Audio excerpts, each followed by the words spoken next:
Yeah, Assalamu alaikum wa rahmatullahi ta'ala wa barakatuh. Ms. Dr. Salim Tal, welcome to SALAGI Turning Point for the people of Kombo. Dr. Conteh and Dave Manneh, I think Banka will join us soon. So I welcome you all to this platform. And first, I apologize to you, our panelists, and also to the viewers. I got myself new gadgets and I didn't test them. Unfortunately, I thought I'll just come and put them on. They will come. So that's entirely my fault. Mr. Tal, we appreciate your time. That shows to us that UDP are really, really serious about taking over this country. You honor our invitation. We are really, really grateful. We don't come here to put you on the chopping board, but people of when you say Kombo, you're talking about Gambia. That's where everybody wants to settle, and that's where everybody have a second home.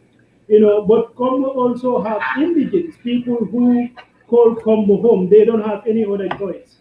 And because of the urbanization and because everybody want a piece of Kombo, we suffer a lot when it comes to our lands, when it comes to our environment. And, for the first time, we want politicians to make a stand, how they're going to handle those issues, before we give our votes. Because politics, as we know it, should stop immediately because look at what we have right now in our hands. We cannot even decide it between a brand new constitution, which is Gambia's constitution, and a constitution that killed us, maimed us for 22 years. So politics, just the way we used to do it, have to stop, and that's the reason we invite you here to come and tell us, these problems we have, how are you going to solve it? Then we'll give the people of Kombo an informed choice. And we give you the honor because we believe, even though I know Dave, the PDO guy, would disagree with this, but I believe the biggest party is PDO ISO. We give you that you are going to premiere this next week, inshallah. We have Dr. Sisi. So first, what we do, we normally introduce ourselves. So we give you the honor to introduce yourself to our viewers. And again, be generous to yourself, introduce yourself, take your time. Our viewers would like to know who is Almamy Fanding Taal. Then we can start from there. Welcome, Banka.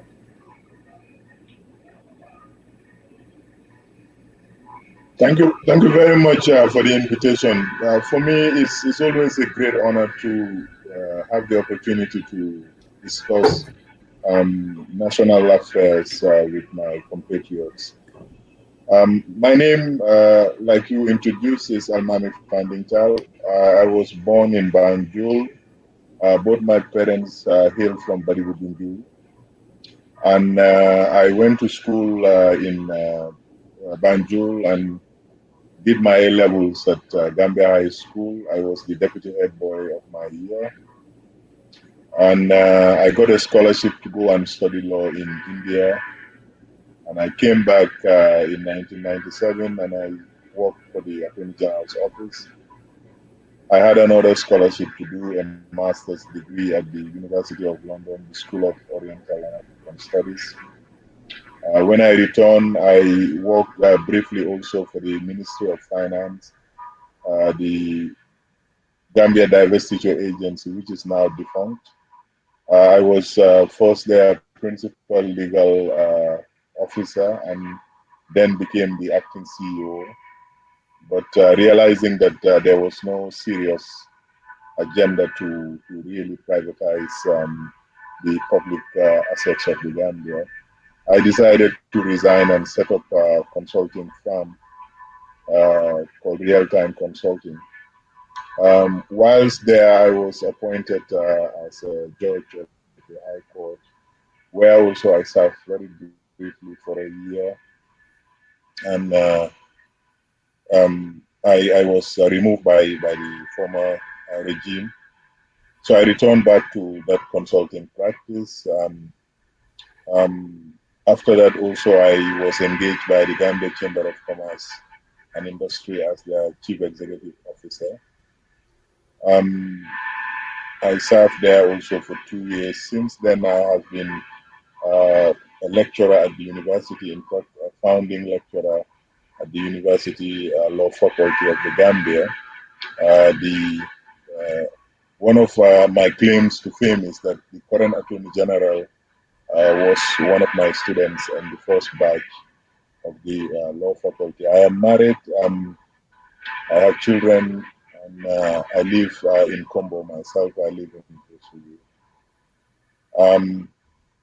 I have been involved really in civil society activities. I have been part of founding organizations such as Flare and several other non-profit organizations that the former Attorney General, the current chairman of the Human Rights Commission, and Mr. Gayso, Constitutional Commissioner, we started some legal aid in the early 2000s to help Gambians who were indigent in their resources to get legal services and legal advice.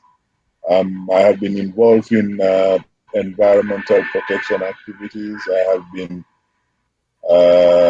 traveling extensively during my service in the government, which was about 10 years. I have traveled to a lot of countries representing the Gambia government, either as legal counsel or as a delegate to intergovernmental conferences, both in ECOWAS as well as at the EU level, and of course at international level. I think, I have been generous enough to myself, if you don't mind me saying so. I think for an introduction that should be sufficient. Yeah, thank you very much. We are blessed. So I think this will encourage the life of those the bankers to take plunge in the politics, because you are the caliber of people we need in politics. Unfortunately, we lower the bar so much for a presidential aspirant to be only, I think, O levels, which we don't even have right now. Maybe grade 9. I think that is very, very unfortunate. Dave, from Burfoot Manneh Kunda, there is no bigger victim right now of the Kombo land issues than the Burfoot Manneh Kunda. They are the reason, but this actually started back out. Burfoot, Sukuta, Burfoot, and now they are heading to Kombo. The fact that this land act, which says the lands on the Kombo belongs to the states, but other parts of the country can have theirs. That is rather unfortunate. So, Dave, how are we going to do this? I will let you first have your question to Dr. Taal, then I go to Banka, and then to Dr. Conteh. And when Famara comes, he will ask the environmental questions. He is going to join us. So if he can make it, then I will jump in. So, Dave, the floor is yours. Yeah. Thank you so much, Mr. Manjang. Oh, thank you so much, Mr. Taal. We appreciate this. But Mr. Manjang, if you don't mind, I'll just give the honor to my dad first, because there's a tradition here. So if my dad can have the floor first, please. Oh, no problem. Oh, no, son, you go ahead. You go ahead. No, because you trust me, on this land issue, you are so familiar with it, it's not even funny. Dad, you go first.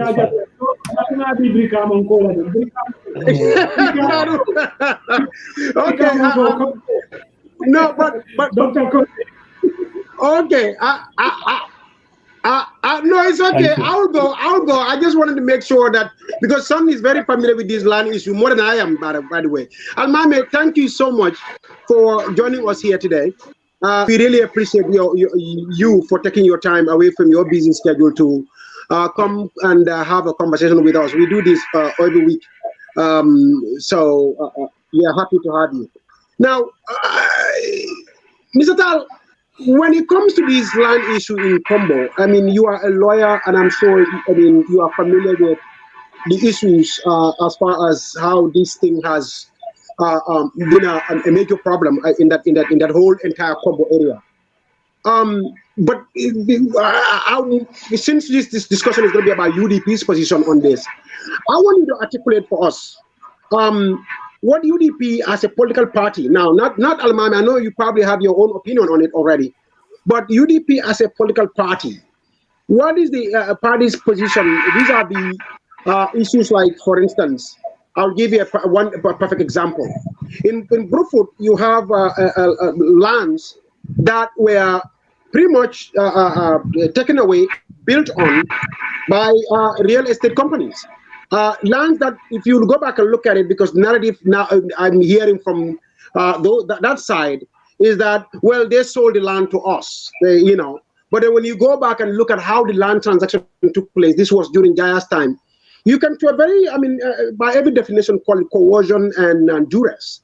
You know, I mean, it meets every definition of that. How does the UDP government plan to really fully address these things without really allowing itself being influenced by influence peddlers in that regard? That is, you know, like, for instance, the people who bought some of these lands, like, for instance, we are in a tussle with, for instance, Stefan Jai. I will mention him by name, and his company. For instance, he denies that he claims that he bought these lands legally, and we don't believe it was bought the right way. That this was probably pretty much the scheme was just literally these people were fooled into surrendering their lands, their inheritance, if you will, that was supposed to be given for their kids, and now most of those families are landless.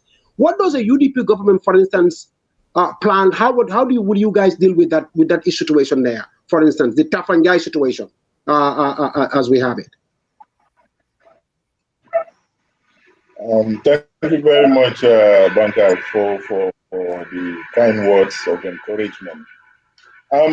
You know, UDP itself is in a process of re-evaluating its modus operandi, because the 22 years of the struggle against dictatorship made it more like a freedom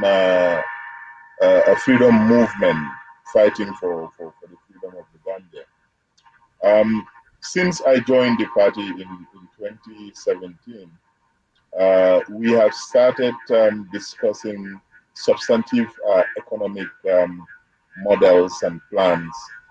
And the commitment is that in our manifesto for 2021, okay. Mr. 1 minute. Do you have opened the program in another device? There's a lot of echo coming from your end. Is it your connect, or you open the Facebook or whatever? No. No, I just opened it on the what is it called? On my laptop. That's the only place I open. That's fine. It's just an echo. Yeah, you can continue. No problem. I can continue. Yeah, our commitment as far as the Gambia's resources are concerned, prime among them is land.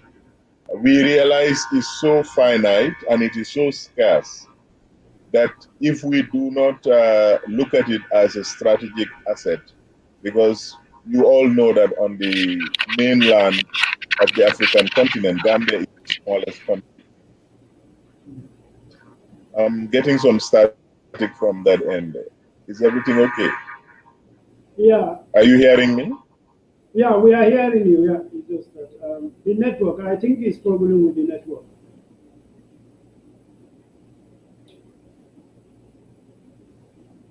Yeah, so we have to bear with that. This is Gambia. The internet connection is not the best. Yeah, you can continue, please. We lost you for a moment, and okay. While that's on, I will welcome Famara. Welcome. Yeah, go ahead. Yes. So the party is in its strategic formulation or reformulation phase at the moment. Hopefully, by the beginning of 2021, a fully fledged development blueprint would be shared with the Gambian population. But coming to your specific question, Banka, I really think it is important, is extremely important for all Gambians to look on to our natural resources with a simple perspective that all the lands in the Gambia, wherever it is located, belongs to all Gambians. Those who come to settle here, it's true, they will find indigents here. But the priority or the fundamental issue really is, if at all you have an existing right in law, meaning traditional law or any other title you may have as far as your property is concerned, you will always be in a position to exercise that property right, regardless of what other claimants or other people, whether for development or for any other purpose, are going to be interested in that property. In the case of this Brufut land, I think every Gambian has heard about how it was acquired. And not only the traditional lands, even the so-called tourism development area, properties were developed to a very advanced level, and they were all bulldozed. And the outcome of the Drammeh Commission report is that there was this land grab led by the former president, and it has created a lot of tension in a lot of communities, not only in the Kombo area. But just to introduce this conversation, that really what the focus should be is, how do you develop land for housing? How do you develop land for industrial development? How do you make sure that all the existing rights are respected based on the existing laws of the country? Because all of us will agree that we all found this land here. Maybe our ancestors came earlier than other ancestors, and they have a better claim to it. But all we want to focus on as a United Democratic Party is that we have the rule of law in every aspect of our lives, such that nobody is going to be disadvantaged. All existing rights must be respected, and if there is the need to acquire traditional land based on the developmental needs of the country, it should be done in such a way as to give fair compensation to the traditional owners of the land. Because land, everyone knows, whether it's in South Africa, whether it's in Australia, has been the source of a lot of conflict, a lot of disenchantment within communities. But in the Gambia, we have such a small piece of land to do all our developments. So we must, in a unified way, look on this resource and manage it very well. Because all the coastal area of the Gambia is in Kombo. Well, if you take out Banjul and the Cape Point area. So there is a lot of demand and a lot of stress on the available land resources by every Gambian. And what is necessary is to have a kind of a master plan to conceptualize the Gambia as one geographic area. We have a population of 2-point-something million, which is not even up to some city districts or, you know, some major cities in the world. So if we start having better vision, better decentralization, better devolution of authorities, so that people can manage their own resources, so that whatever is in your inheritance will not be taken out of your hands. These are some of the ideas that UDP is thinking about. Obviously, we are incumbent in local government and community livelihoods, community assets and properties. These are all things that we believe, when we present and finalize our own review process, it would be as fair and as equitable as possible. Now, if I can just quickly add one more question, Ahmed. In line with that same land issue, when you look at, for instance, the local government itself, Ministry of Lands, for instance, the people of Brufut are locked in a I would say in a fierce battle over a piece of land called a place called Strasser I'm Field. sorry, Banka, you are breaking. It's not I'm only that sorry. place, I don't know but whether you are hearing me, but it's kind of breaking. oh, okay. Can you hear me now? Hello? Yeah. Can you hear Yes, me now now? I can hear you. Yes, now I can hear you. Yes. Can you hear me? Okay. There is a piece of land called Strasser Yes. Field. It's a very familiar place to many, and I'm sure you know the place. When you go on the coastal Yes. road going towards Brufut Gardens, you obviously see. I'm sure you pass by youths walking over there all the time. Yes. And across the street is another place over there. So several lands, pieces of lands in Brufut. When you look at the town of Brufut itself, there is not a single place that has been designated for community use. Let's say if they needed a school today, they have no land. If they needed to build a hospital today, they have no land. If they needed a new market, there is no land. If they needed a new community center, there is no land. I can go through the whole gamut. You get the point. Now, the very few lands that are there right now that the town wants to hold on to, like I'll give you Strasser as a perfect example of it. Ministry of Local Governments and Lands hasn't really budged yet. They still have not yielded this place, and because what all that the people of Brufut need for that place is not to give it an individual, but they just want to have a place for a soccer field and skill centers and communities centers and stuff like that on this piece of land. It's sitting on real prime estate. If you know, it's a prime land. So all the vultures are kind of eyeing this spot. I mean, which is of course no surprise. Now, will you promise us that a UDP government, their first order of business on this land issue will be to sign over the title deeds to the people, to the town of Brufut, for this place for community use? I really understand your concerns, and I think the problem is larger than the challenge that you are talking about of this Strasser land and Brufut specifically. I really think what has not happened since we had a change of government is this attempt to do institutional innovation, because it's so meaningless to call a Ministry of Local Government and Lands. I mean, land is not something that the government has created. It's not something that the government has made. Local government is a creature of law. So most places, if you look at their ministries, either it is about housing and human settlement, or human services, or housing and urbanization. There is this developmental aspect that happens only on land. So I think, I mean, the carryover from the former regime is one of the problems, because the whole of the Gambia, apart from Makati Square, you will be hard pressed to find a green space in the whole of the Gambia, especially within this Kombo area. You have nowhere where you can have recreation for the communities.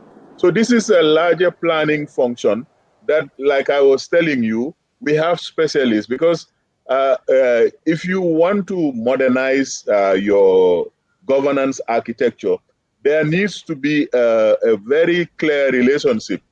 All these ministries are existing because of your taxpayer money, my taxpayer money.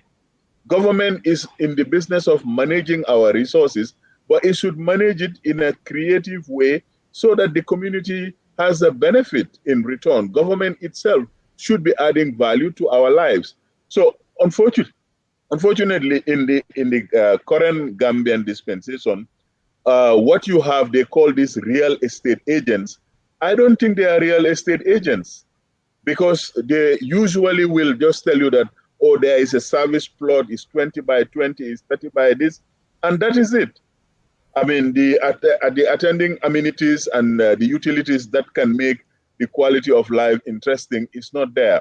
So what I'm saying, Banka, is that fundamentally, we need to change the way we look at this very small space that we have, so that we have a quality of life commensurate to it. If you go to a place like Mauritius, if you go to a place like Singapore, you see glaringly that within the small resources that they have, they were able to organize life, both city life and even the urban life around very, very sound, sustainable principles. And, we have all these challenges of climate change, of, mass transit. And, now if you come to Banjul, I don't know when was the last time you came to town. I think I saw you when your auntie passed away, or your mother-in-law, your father-in-law passed away. Correct. I think that was the last time I saw you. Correct. The traffic Right. is now getting so congested. I'm sure Mr. Manjang will tell you this. I mean, everywhere is just so chaotic. And if you have a proper planning and urbanization ministry or urbanization project as part of your efforts to make the country a better country, I'm sure all these problems could be resolved within the ambit of the law in an equitable way, in a way that is going to empower communities.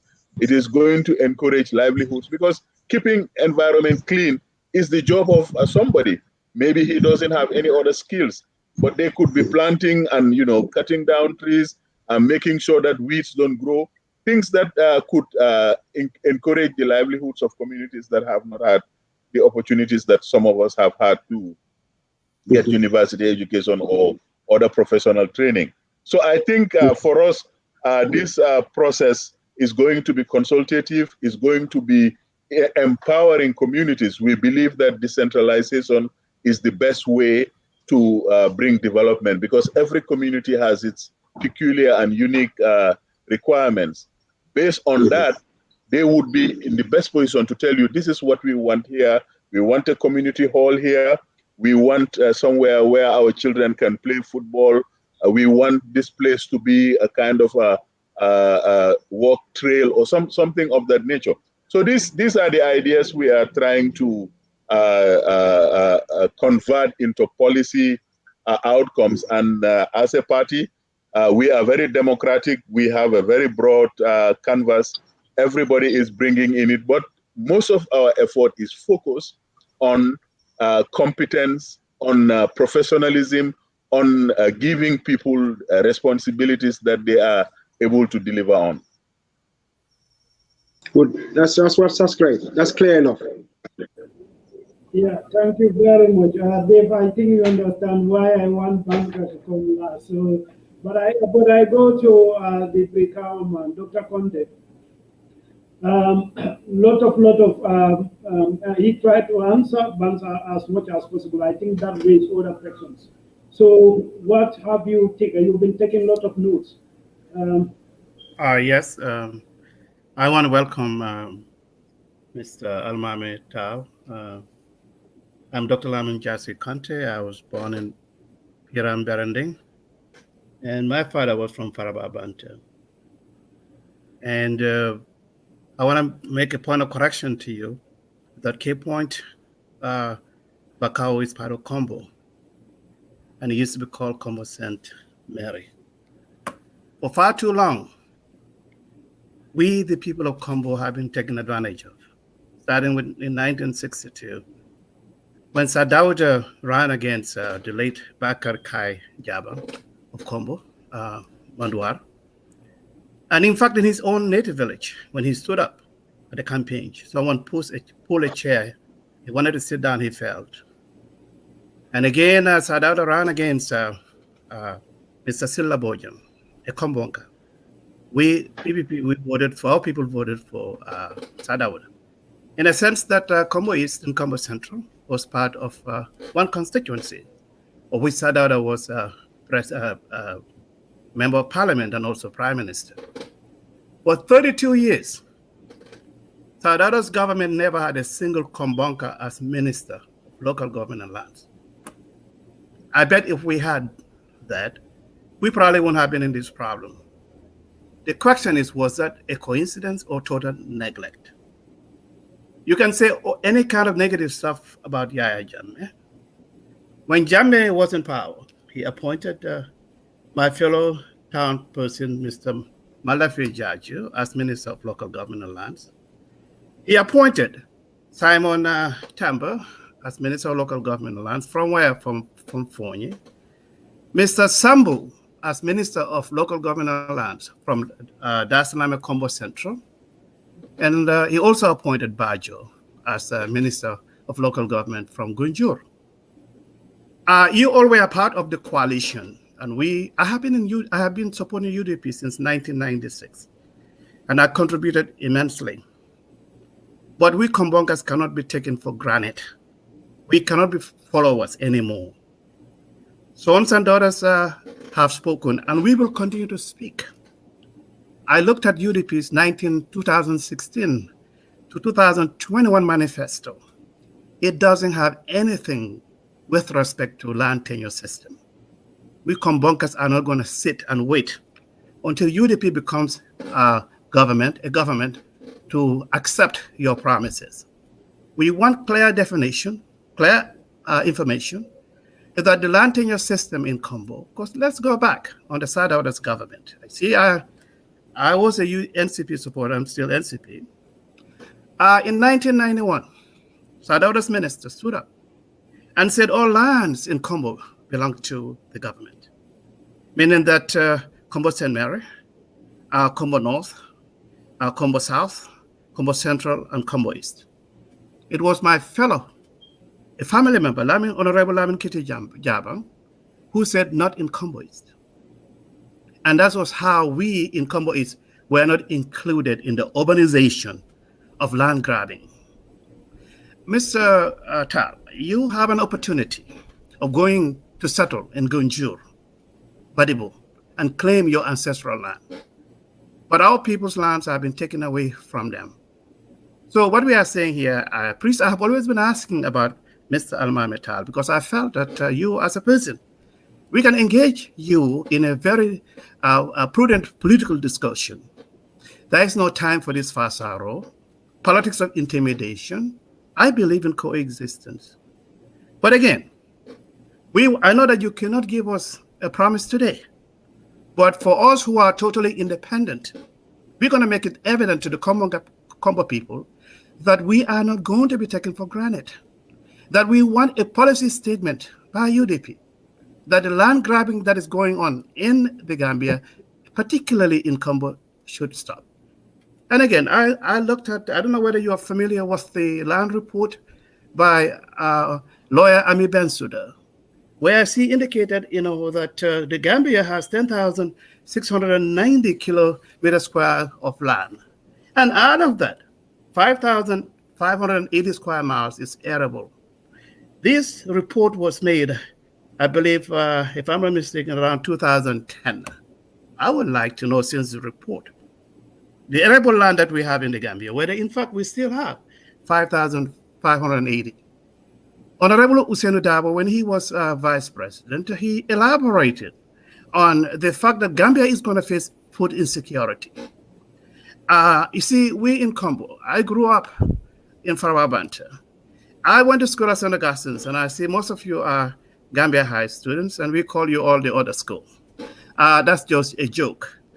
But again, what I want to reiterate to you is that I went to the Faroes in Bakau today. There is no Faro in Bakau. I went to the farmlands in Bakau New Town. Today, there is none. I'm asking here, our people in Kombo, that we have to include Bakau as part of our configuration. Our people do not even have a garden to even plant stuff. So now you go out to Brufut. When I was in the Gambia in 2005, that vast land has now been converted into residential places. Now we don't even have any burial places to bury our people. And now you go down to Sukuta. Sukuta also recently had a problem with the government. And you were a part of that government. And we have to emphasize that you were a part of the coalition. When we were chastising Barrow, some of us were humiliated. But I appreciate you coming down here today. In Sabeji, Sukuta, they have this SALAGI forest issue that the present government had wanted to take advantage of, and the people stood up. So you can go, and now we have this sand mining, this black sand mining, that has irreversible damage to the environment. So we in Kombo, we don't have any furrows anymore. Maybe the only furrows you can go to probably will be Kombo going down to Sarakundaring and Kombo East. And again, the university that is coming to Farababanta, the government is willfully lying to our citizens that the land actually belongs to the government, when in fact, in 1991, under the 1991 land tenure system, it says that Kombo is not included. But you know what? What they have done to get our people to succumb to their political innovation is these chieftaincies, where in my view, I don't even think we need to have chiefs anymore. Where you have the alcalo appointed, scared that even they speak about land issues, there's going to be some problem. When the chiefs talk about land issues, it's going to be a problem. So, Mr. Taal, I'm really excited. I always tease the Badabunkas that I am the king of Badibu. And I'm very, very happy that you are here, because we believe that a man of talent like you may be able to engage UDP, All God, to give chance to you young people that maybe our country can be a country that we want. I want to end here by telling you that I do not believe in politics of Fasaro. I don't believe in politics of segregation. I don't believe in tribal politics. In fact, the young fellow that you just named, who was named Attorney General, when somebody called me and said, "Did you hear that a Jallo was nominated selected as Attorney General?" I said, "I'm proud of." He said, "But he's from Kombo." I said, "Yes." He said, "But he's a Fuller." I said, "We don't care." So in our configuration as Kombonkas, we are saying that we are tired. Since 1962, our people said, "Diakuya Jawara." Our people went to the fields to cut firewood. They went to the provinces to get that. So we are saying, I'm going to end. Again, I want to tell my friend, I'm very excited to have a person like him, because these are the type of people we need to engage in so that we can have a good political dispensation in our country. I'll stop here for a second. Yeah, I believe Dr. Taal will be a regular invitee here, but today let's keep it to the land and environment. And unfortunately, his network is so Famara, you will have opportunity to talk to us about land issue and also the environment. Next, we will have Dave. It looks like there is not indefinite on the table. Almamy is gone. Yeah, he's the network. We have to be patient. This is the Gambia we have. And we are trying to build. So you can see the challenges we have.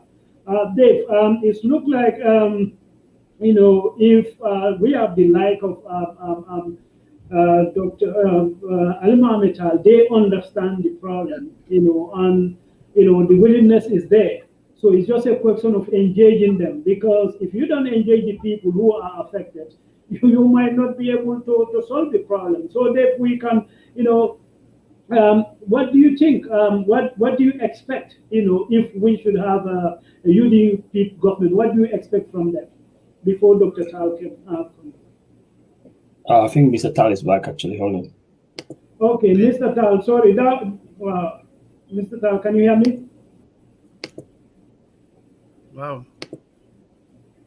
Hello, Mr. Taal.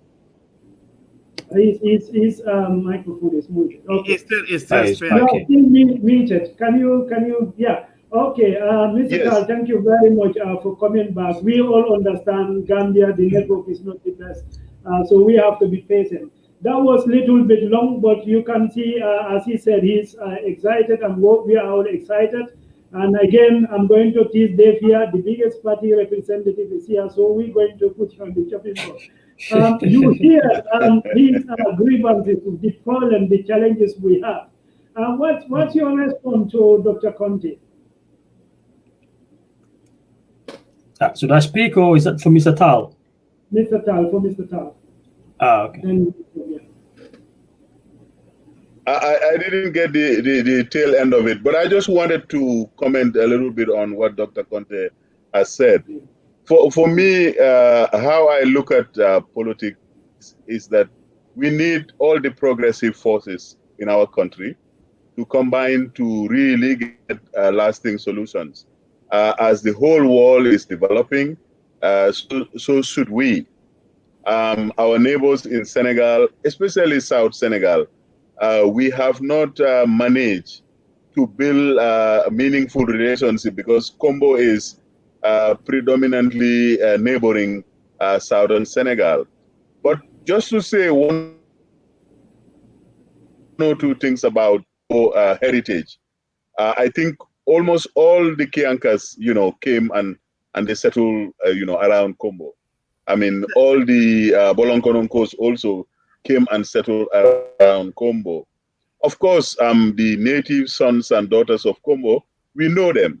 When we hear their names, they are part of the Cabo Empire and related matters. But this confluence of populations have given Kombo a special status. It is electorally the most valuable constituency throughout the country. Anyone who wants to be anything in a democratic Gambia, you have to win Kombo.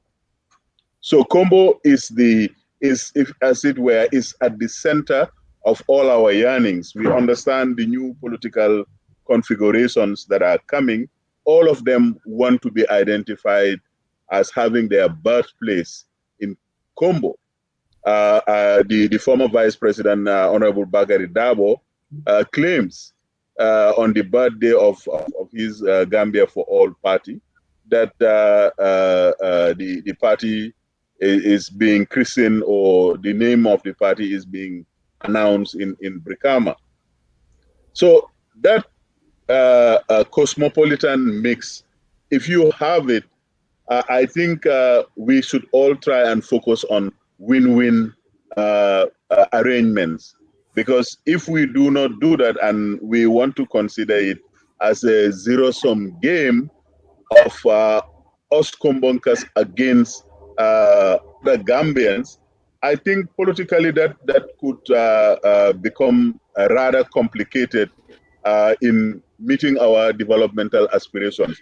I really think with goodwill and with good planning, I think this landlessness or the despoilation of the environment and all the things that we keep hearing, because I was talking about these so-called real estate agents, most of the time they are native sons and daughters of Kombo, and they will go and take from their kabilo or from their fathers or grandfathers land, and then they clear the rest of the forest cover.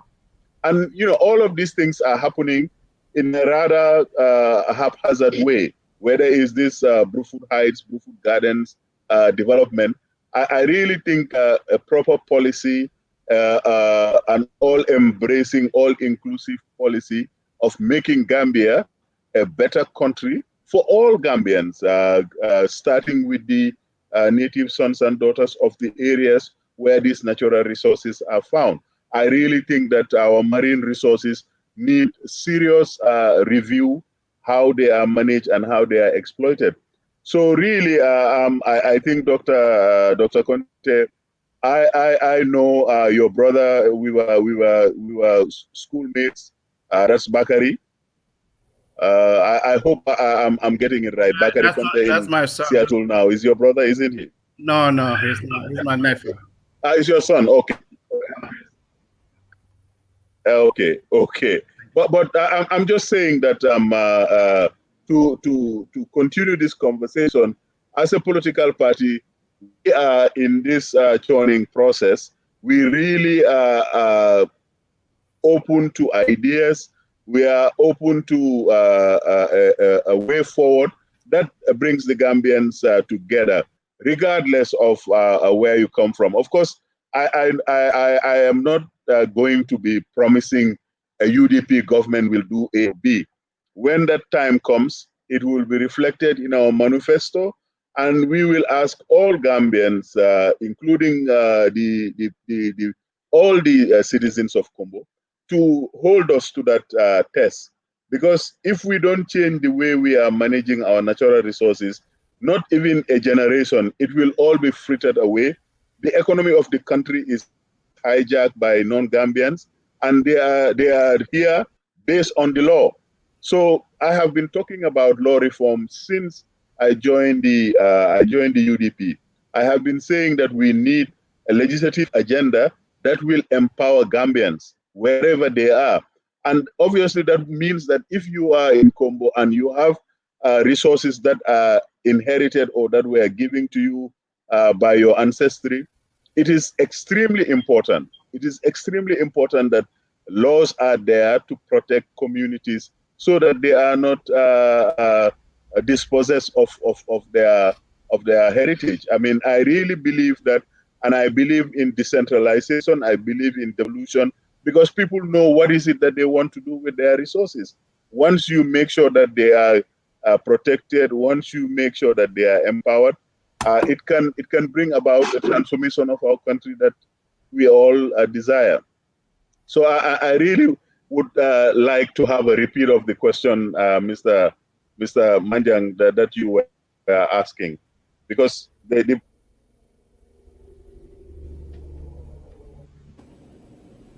Okay. And you muted yourself. Again, we can't hear you. Yeah. Okay. Yeah, I said I did not hear the last part of your question. Mr. Manjang, yes.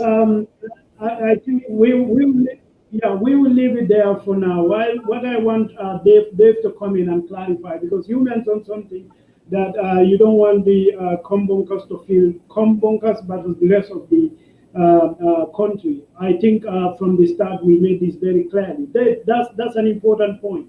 I think the issue here is we have indigents, and as you claim, we have Kiankas, most of them based in Brikam and all that. Absolutely. Well, that's what I say in my introduction. When you talk about Kombo, you talk about Gambia, because it's a melting point of all regions of the Gambia. I can say West Africa, and even say the whole world, because most of the Westerners, when they come to the Gambia, most of them settle in the Kombos. So it's a melting point, and we are aware of that. But also, as you said, we come before each other. So, these lands were acquired either through conquest or through buying, but land anywhere in the world belongs to people. So if these people feel that they've been disadvantaged, and that is political tool is being used, to dispossess them. So that's why we say we need to make a start and make our demands very clear. But I think Dave can come here and make that point a little bit clear. And you have a question also, you can put it to Mr. Taal. Thank you.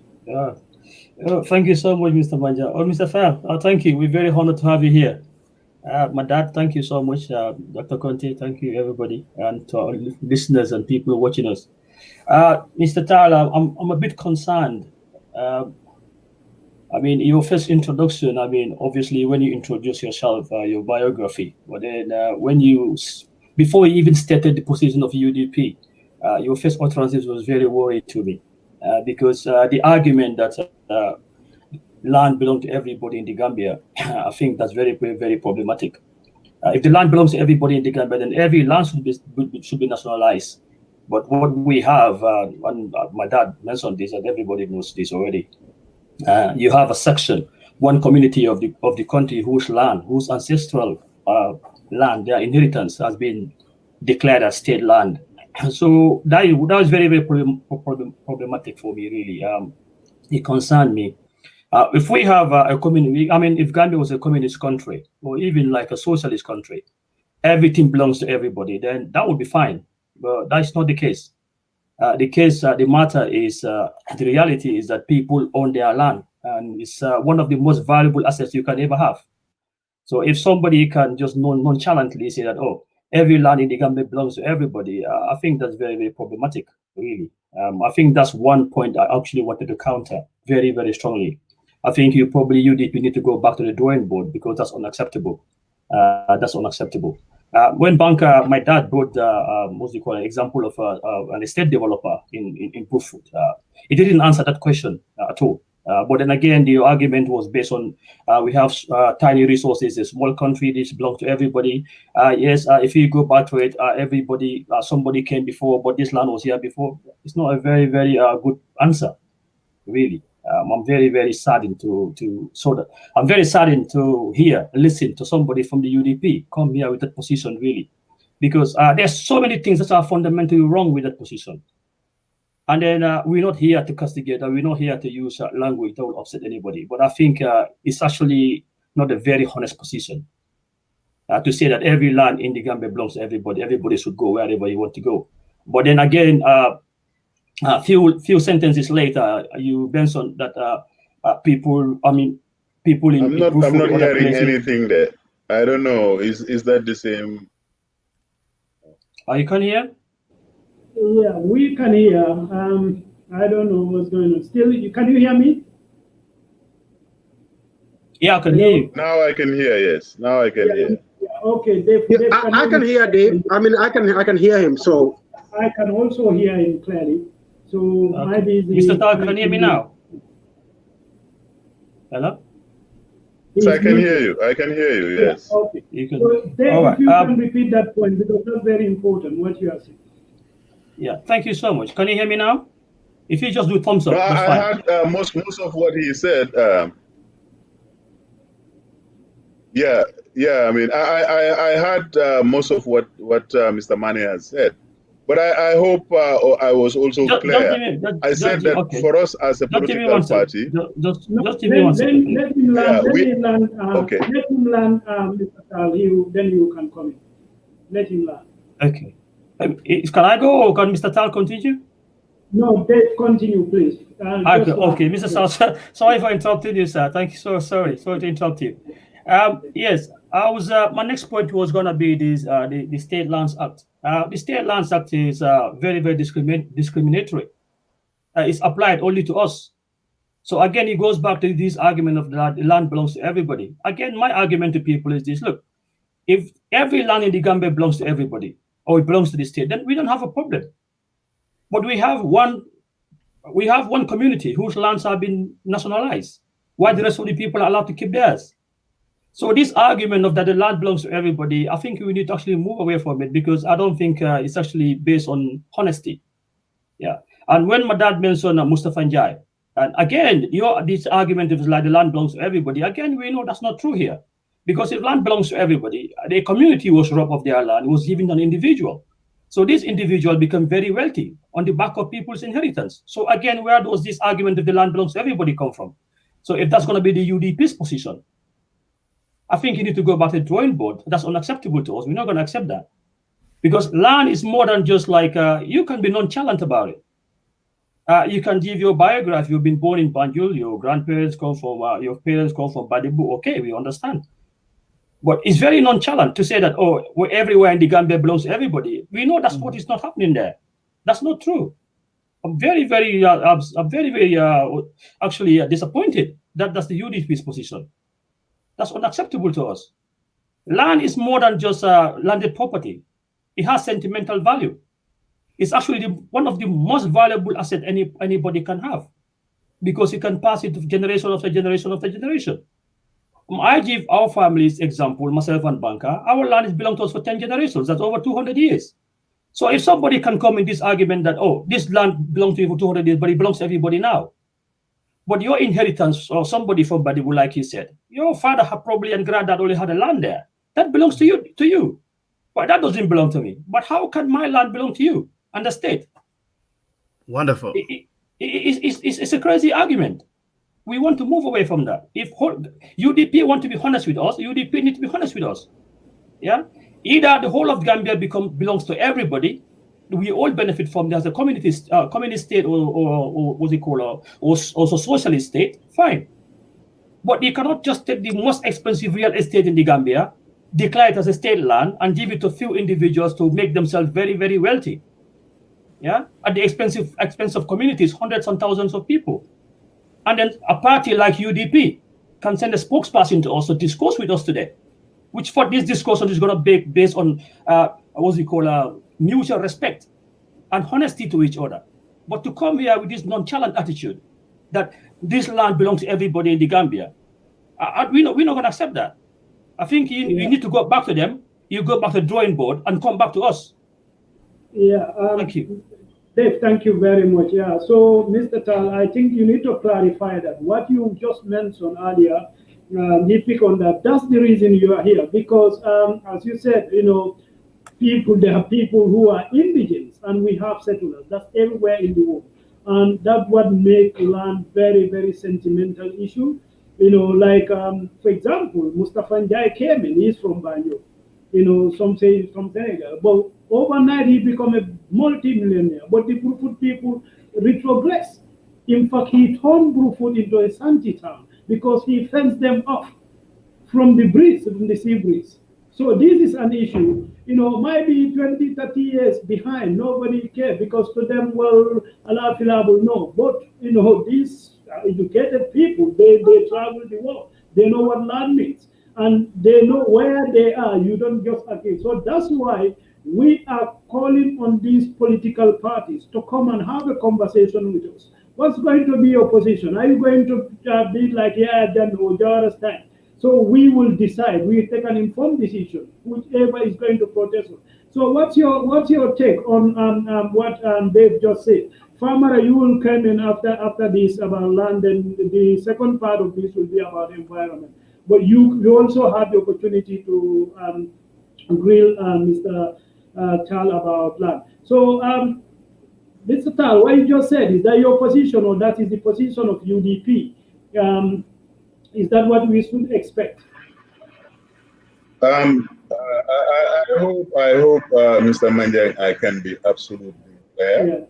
And I intend to answer very clearly the insinuation, because I know what I have been saying on this platform is very straightforward. Any right you have, it must be based on law, whether it's traditional law, whether it's Islamic law, or whether it's common law. If you have an existing right, there is nobody who can dispossess you of that right. I also explained very clearly here that UDP itself is in a process of redesigning its approaches towards these things. Issues like devolution, issues like decentralization. I have mentioned all of these things clearly. I don't know whether Mr. Banka Manneh was hearing what I'm explaining. To suggest that I am talking to you in a nonchalant manner is not only rude or disrespectful, because the issues that are happening in the Gambia is not only a Kombo issue. The Gambia belongs to all Gambians. The Gambia is entirely based on the rule of law. If you are willing to sell your property, your personal heritage to somebody and they are willing to buy it, there is no law that can interfere with that. One need not get around the idea thinking that just because you were born in Brufut or you were born in Gunjur, somehow you have a larger claim to the land than any other person. The land is here, we all found it here. We are all going to leave it here. Therefore, it belongs to all Gambians. And let us be very clear. The only thing that can make ownership clear to all of us is whether you have it according to the law of the land. If the law of the land is not in your interest or you don't believe in it, change the law. Find a way of changing that law. But to try and suggest that just because you are claiming that this Kombo land belongs to you, nobody else can participate in the development and the utilization of it. The law is very straightforward. If you are going to acquire anything from me and I am willing to sell it to you, what should be the problem there? What I've been trying to explain throughout this discussion is very simple. That if a government based on the law is organized in a way that is going to help people, is organized in a way that is going to help people take possession of their inheritance, of their rights, of their existing resources. Managing those resources, making sure that everything that happens in the distribution of those resources is based on law. This is what I said is the position of the UDP. I don't know how it comes about that I am being nonchalant, or I am saying that Gambia should be a communist country, or flippant remarks like that. Sorry about Mr. Taal, how you interpret that. We are having a discussion. This is a frank discussion, and this should be the way forward for the new Gambia. We should come and have a frank discussions.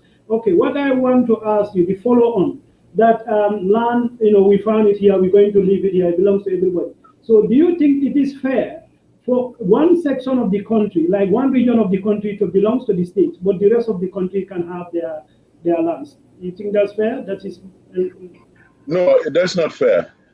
Okay, so that's not fair, and it should not be the case. I'm saying that the future of this country must be a discussion between brothers and sisters, so that the resources that we have that are so scarce, that are so finite, are managed in a way that benefits everybody who lives in this country. Yeah, I will give you Dave chance, but let Famara come in, because Famara has been waiting. Please, just give me a minute to answer, please. Okay, please. Then Okay. Famara will come in. Famara, you are muted. Okay. Okay, thank you. Mr. Taal, thank you so much. I think probably misunderstood what I meant by nonchalant. It's not a rude word at all. It just means that you just take it casually. So we're not here to define, to give each other, what's it called, what the meaning of a word means. Look, that's I'm the not context. taking anything casually here. Don't interrupt. Mr. Manjang. Please don't interrupt. Please, just let me. I am going to make it absolutely clear that I'm not going to be talked down to by anybody like this. I am going to explain my position. No, 1 second. No, Mr. Manjang, 1 second. Listen, 1 second. Mr. Manjang. No, 1 second. 1 second. No, 1 second. Mr. Manjang, 1 second. 1 second. Mr. Manjang, 1 second. No, 1 second. So let him speak. I think we are having Mr. Manjang, sorry, 1 second. 1 second. No. 1 second, please. No, I'm sorry, 1 second. No, I'm gonna come off. Okay, go ahead. You are muted anyway. You are muted. Your microphone is muted. Mr. Taal, I think we'll be right if we don't get all emotional and angry. I didn't use a single foul word on you. I said nonchalant, it just means casual. That's what I meant. So it's no disrespect here at all. Yeah, and I'm talking about the UDP's position, not you as an individual. So I will have hope that you, with your education, with your travel, you are able to differentiate between a party and an individual. Really, okay? So it's no need to get angry. Nobody's disrespecting you. Nobody's disrespecting you. Can I come in? No. Let me I just want to say something. Let me just finish, please. It's very, very important Mr. Taal doesn't feel that anybody disrespect him, because I wasn't. That's not the way I operate. Yeah, I speak with passion. I speak with passion. But I said UDP needed to have a statement, a position which is clearer than the argument that the Gambia belongs to everybody. So when you make it personal to say that, oh, you cannot just say, oh, I come from Brufut, so this land belongs to me. That is making it personal. Really, we didn't go there. Okay, but as a lawyer, as a trained lawyer, I'm struggling to see your argument. Your argument, number one, been like the land belongs to everybody. And the other argument is like, because we found this land here, so that nobody owns this land. But then another argument is like, but if you sold your land to somebody, they develop it, you couldn't argue, which is which, as a trained lawyer. There's a lot of contradictions here. The land belongs to everybody. We found this land, but you sold your land, you cannot argue. Number one, myself and my dad, we didn't sell our land to anybody. Because, when it comes to discussion of land in Gambia, especially Brufut, they get conflated. They get conflated all the time. People will say, oh, you sold your land. Nobody sold our land to Mustafa Njai, number one.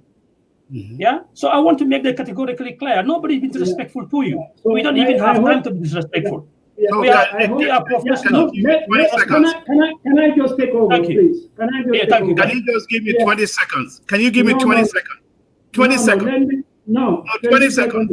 No, I let Farmer. No, I'll let Farmer in. I'll let you in. I want Dr. Tal to understand. Well, you can see people are personal. These are real issues, and these what are going to win election. Election, as I said, as we are used to, before, whereby you just turn up, drum and cook Benakin and go.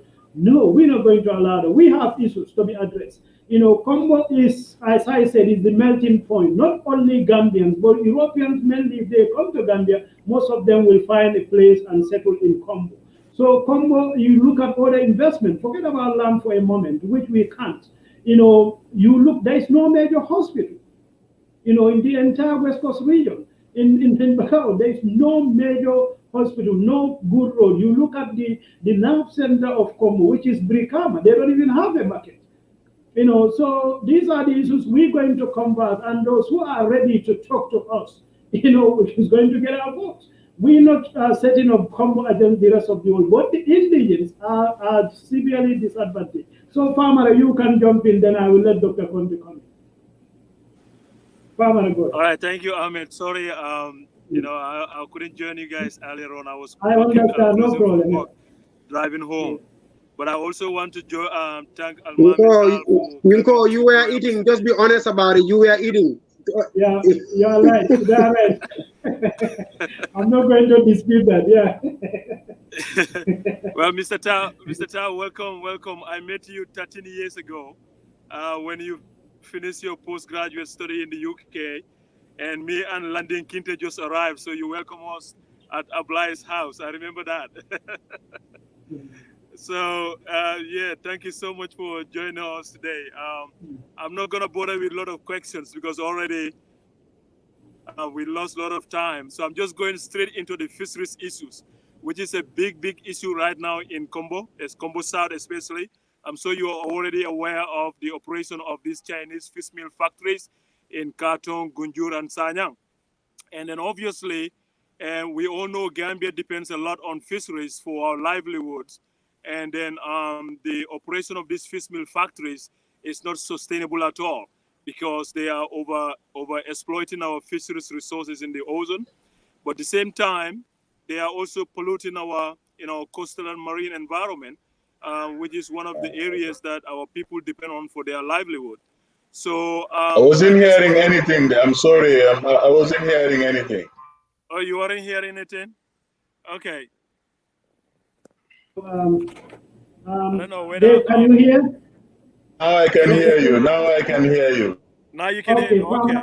Yeah, continue, Farmer. So I start all over again. I say I don't want to bother with a lot of questions. I have a lot of questions, but I'll just go straight into fisheries issue, which is one of the key debate going on right now. And as we approach the presidential election next year, and fisheries and environmental issues is going to be one of the issues that we are going to be challenging the political parties because the way I'm sure you already know about the operation of the fish meal factories in Kombo South, Gunjur, Katong, and Sanyang. And then these companies are over exploiting our marine resources, which obviously is having an impact on the pelagic fishery stock in the ocean. But at the same time, they are not environmental compliance in terms of discharging their waste water in the marine and coastal environment. So, and then the government is already aware of this because the environmental activists and also the community of Gunjur and those coastal communities have gathered a lot of evidences, to show the government of the Gambia, how these companies are polluting our environment, but also over exploiting our fisheries resources. And then, and then these factories depends on the pelagic fisheries, which is one of the cheapest source of protein for our local communities as well. I come from Gunjur, I come from Brufut, way back, and there was abundance of fish in Brufut. We don't even need to buy. It's just a matter of helping out a bana, and you go out with a lot of fish that, your family can feed on for a week. But as we see now, the operation of these fish meal factories is having a huge impact on the price of fish and, of course, the availability as well.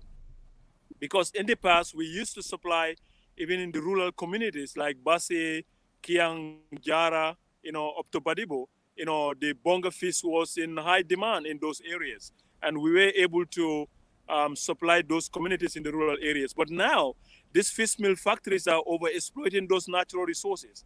And then now I just want to know what is the UDP government, when you come to power, we're going to do about these fish meal factories? Because I've actually challenged the National Assembly member for Kombo South on this issue. I've been following him. When he was campaigning to become a National Assembly member, one of his top priority was to fight environmental injustice in Kombo South.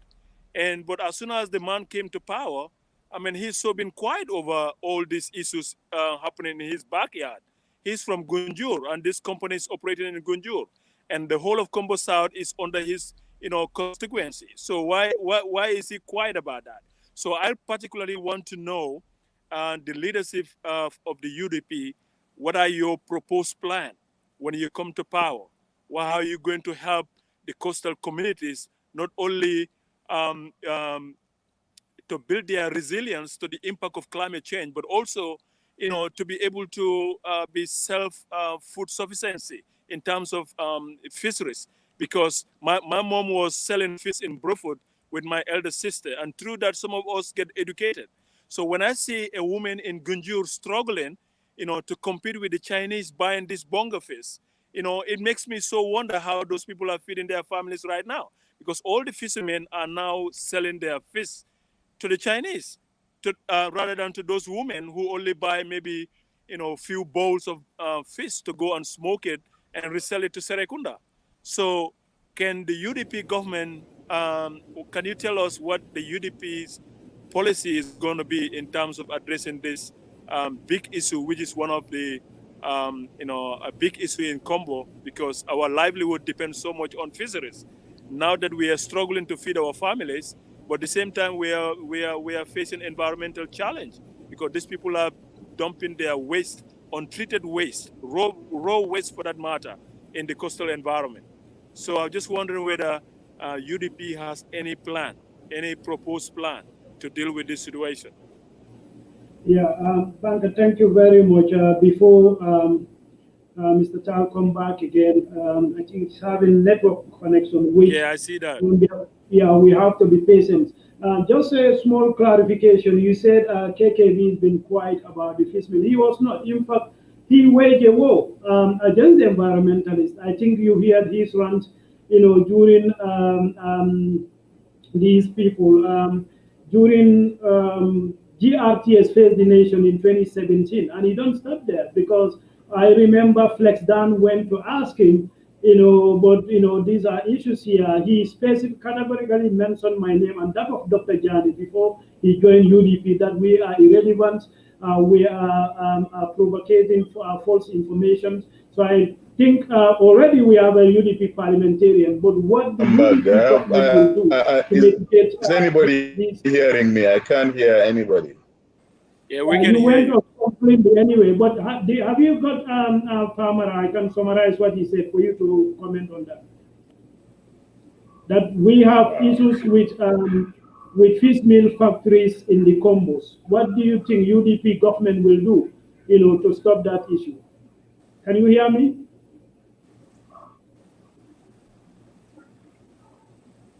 Hello? Yeah, I think Mr. Yeah. Can you hear me, Mr. Taal? Your microphone is muted.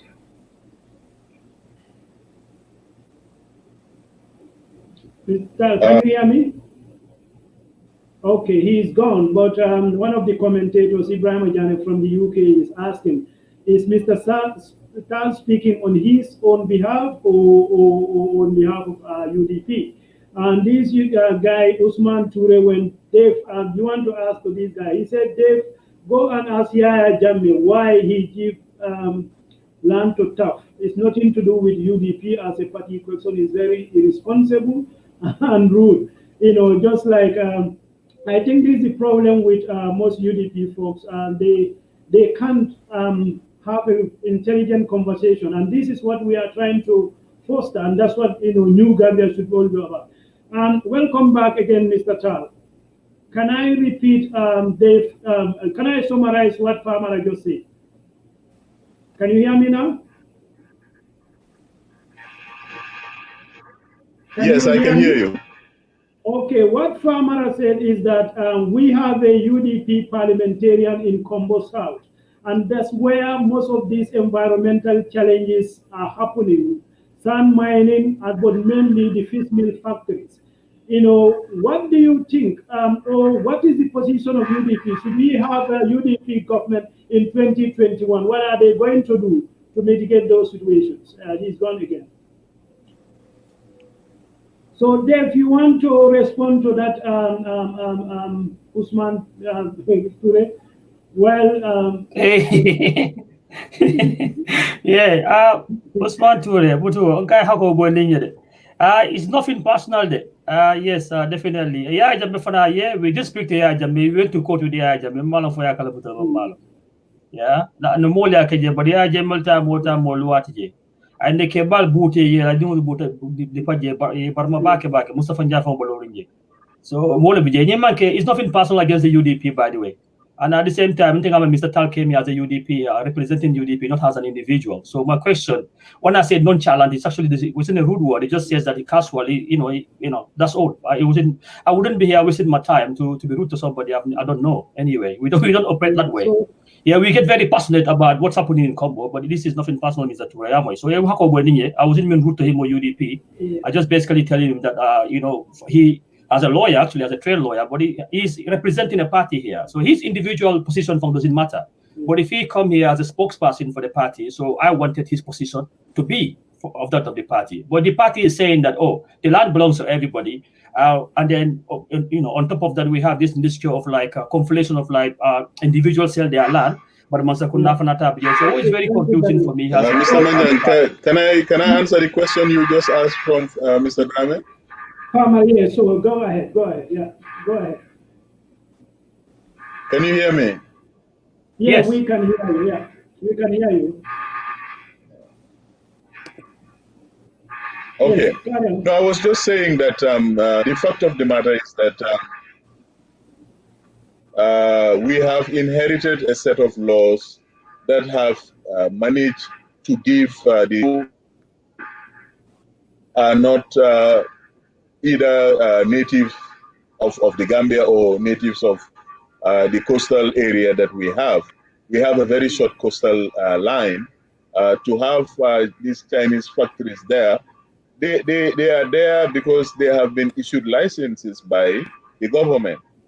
Our majority leader, also the member of parliament for Kombo South, Mr. Amadou Skatre-Jane, and a lot of leaders of the UDP have been raising the same issue as yes. Keke Baro is the National Assembly member for Kombo South, and he is a native son of the place. That is where he lives, has always lived.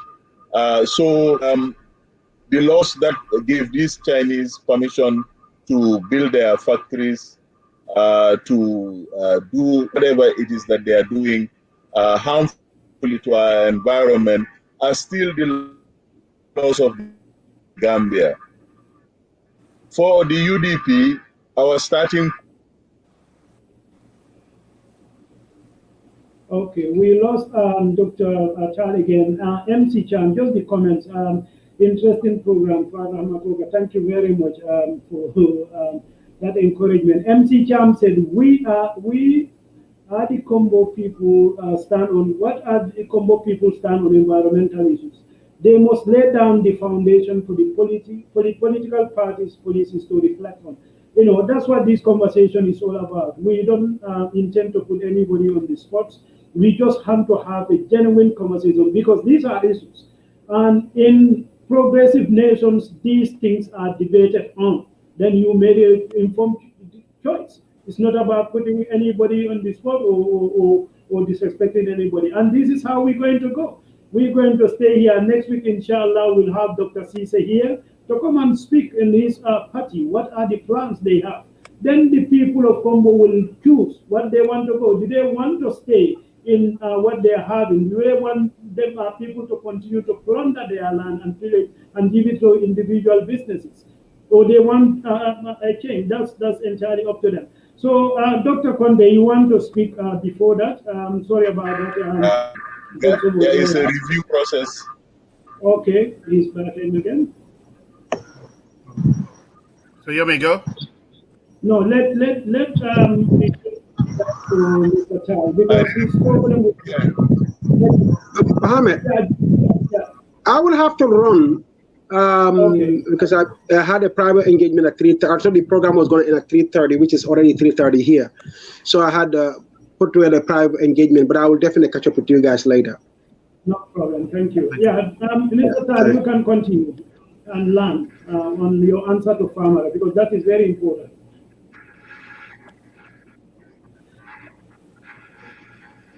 But Mr. Taal, can you hear me? Can you hear me?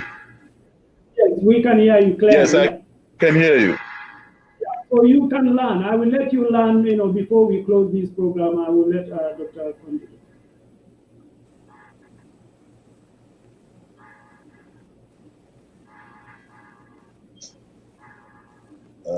Mr. Manjang, I didn't hear what you said. No, continue. You are responding to Famara's Yeah. question, right? Now I can hear you. You can continue and answer to Famara's question. Yes. Okay. No, I was just saying that these fish mills factories that we have in the West Coast region or in Kombo, they are there pursuant to the laws of this country. And when UDP is in government, our commitment is very clear that we have a comprehensive law reform to change the nature of the relations between the natural resources of the country, which are very, very, very limited.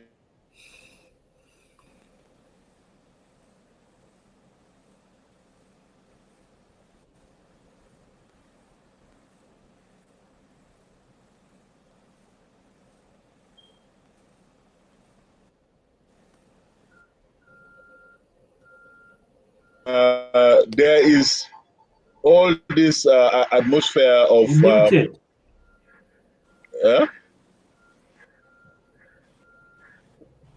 maybe if you just do audio, Yeah. Mr. Taal, maybe if you just do audio, just cut the video, just do audio. Okay. Yeah, that's better. I was saying that for us, it's very clear as a party that the first starting point is law reform, because the existing laws give rights to people, and based on that legal relationship, there is very little you can do, whether you are a National Assembly member or you are an environmental activist, because these people are here by virtue of the laws of this country. Now, with a UDP government, obviously, if we don't do comprehensive law reform, we will not even have the tools that we need to enable the transformation that we want to happen.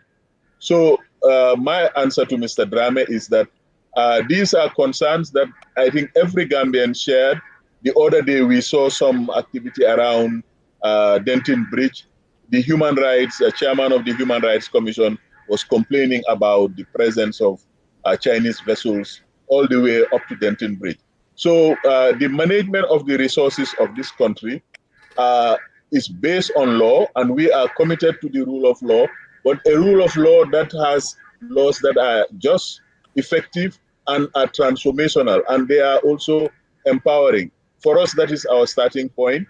And like I said at the beginning of this conversation, we have a whole strategy and policy subcommittee that is putting together our transformation agenda. And once that is ready, it would be public property, and we will be interacting with all media, all platforms, to explain where we found this country and where we want to take the country. So I would ask everybody to just bear with us as a political party. Once this process of consultation, this process of renewal is completed, a different agenda that is sustainable, that is environmentally friendly, but most importantly, that is empowering Gambians across the board, so that the management of resources is based on law that is fair and equitable. And in the final analysis, when you have a conflict, you go to court and you assert your right. And if your right is what the law is supporting, obviously there wouldn't be any quarrel. It doesn't matter how long the incident has happened. It doesn't matter how long one has been dispossessed of a right. Because what is not right, even if at all is 400 years, there would be a day when you will have remedy. But we have to start with where this country wants to go in terms of the rule of law. I hope that answers your question, Mr. Drammeh.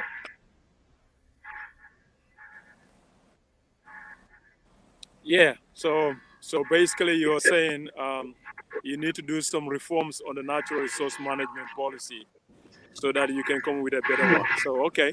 So maybe we'll look forward to that. Yeah. But as of now, so we will just say, there is not much your UDP can do right now until you are done with all your policy reforms right now. But I'm just wondering, because these are of course it's government that went give license to these factories to operate. But if they violate our environmental laws, they violate our fisheries laws, I think we should not hesitate to, enforce the law, and we cannot just say it is the government that give them license. So whether they're doing good or bad, we should let them carry on. I think that's where the laws are there, because there is no point in making laws if we cannot enforce them. So these people are clearly violating our environmental laws, because I work in a waste treatment plant, and which belongs to the county, and we take all the process of treatment from the raw influence down to the effluent. So we take the pH, we took the alkalinity, we took biological oxygen of every waste treated water before it is discharged in any environment. And these people are clearly not doing that. And they even fool the government that they have a treatment plant when they don't have it. So all they do is overnight they will operate and then discharge all this wastewater, to the ozone. And when they know the NEA is coming for monitoring, which they only do according to the Minister of Environment, they only do monitoring once every 3 months. I mean, what happened within next one monitoring to another one, So there's a whole lot of things happening there that we are not aware of. And I think if they have a waste treatment plant, the monitoring should be done on a daily basis. They should provide the government the records of how many quantities of water, the capacity of water, how many gallons of or liters of water are they discharging every day. And then samples of those waters needs to be collected on a daily basis, not every 3 months. So I think, they are clearly violating our environmental laws. And I think there's no excuse for that, because I work in the National Environment Agency and as a program officer for coastal and marine environment. So part of my job is to monitor the coastline from Bunyadu in Nyomi all the way down to Kartong. So even hoteliers, if they discharge any waste that NEA is not aware of, we have the mandate to close their business and say, you have to rectify this issue until that, then you're not allowed to operate your business.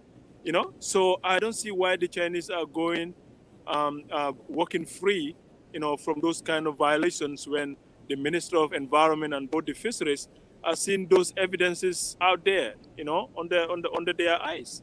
So I think something needs to be done as soon as possible, while the political parties are trying to come up with a better strategy how to deal with the situation. But already we have the NEMA, we have the National Environment Management Act in place, we have the Fisheries Act in place, we have the wildlife and the biodiversity. Because one of the factories, which is Golden Lake, is very close to a protected area, which is a community wildlife reserve, protected by law, gazetted at the National Assembly. So any pollution doing in those wetlands is against the law. So we don't have to wait, for the license to come to an end before we can do something. The law is already there, But I can understand from your point of view that you're trying to address that to come up with better policy. Yeah, thank you very much, Famara, for that. I agree entirely with you. My point is that when you have an executive that is in a way complicit with the issuing of this license, because a lot of Gambians have been asking the same question: what is the work of the environmental agency? I mean, what protection can they provide when the environmental laws are violated? Clearly, they are not as efficient or effective as the law that has set them up are doing. And that is why you need a whole systemic reform to reflect not only the quality of the law, but the enforcement and the implementation aspects of it. Because we are not the only country that these Chinese come to. When they go to Senegal, the terms and conditions of their utilization of these natural resources are very different from the terms and conditions that they have in the Gambia. But the executive has responsibility to respond to these environmental queries and concerns. The National Assembly, even now, is in a position to make the necessary reform in the laws. It's a question really of engaging community interests and making sure that the laws in their effect are useful to the communities that they are supposed to serve. Yeah, Mr. Taal, what I want a follow-up question to that. Giving a license is one thing, but violating the laws of the land, that is happening right now. And we have a UDP majority leader from Kombo who is, these are under his purview. So as a political party, why are you not taking a position as a political party to make sure that these excesses by the Chinese is stopped? Because the parliament, the head of the parliament, is a UDP guy. What position are you people taking, to make sure that these didn't go unabated? Mr. Manjang, it is the case that the majority leader of the UDP is not technically the head of parliament, but any violation of the laws of the country is not the work of parliament. It is the work of the executive, i.e. the police or the relevant agency under whose purviews a certain law is made. If there are allegations or claims on the part of any citizen in any part of the country that a certain law is being violated, the police are the first people that should be notified that this is the law of the land and so is violating it. Of course, individuals like Dr. Ahmed Manjang have been very vocal against this golden lead.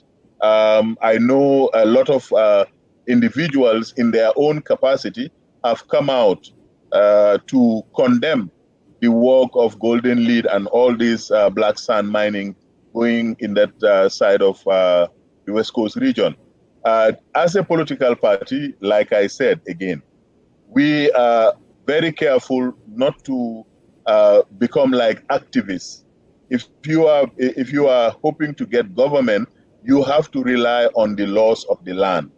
Based on the laws of the land, whatever changes we can bring to benefit our constituents, this is exactly what the UDP has been working towards. And by the time our manifesto for the next electoral cycle is ready, it would be clear what our vision of the management of natural resources and the management of the financial resources of the country should be directed towards. Yeah, thank you very much. Normally what we do here, I'm sorry we are 10 minutes late, but that's because of the late start. Very soon I will wrap up this program. But what we do, we go to our commentators, our viewers. We value their opinion very much. One Ibrahim Ajani from UK asked, I read UDP current manifesto, and there is not much about land settlement issues or fish meal factories. The manifesto is old and out of touch. That's why I'm asking Mr. Taal whether you are speaking as an individual or on behalf of UDP. What's your response to Mr. Jani from the UK?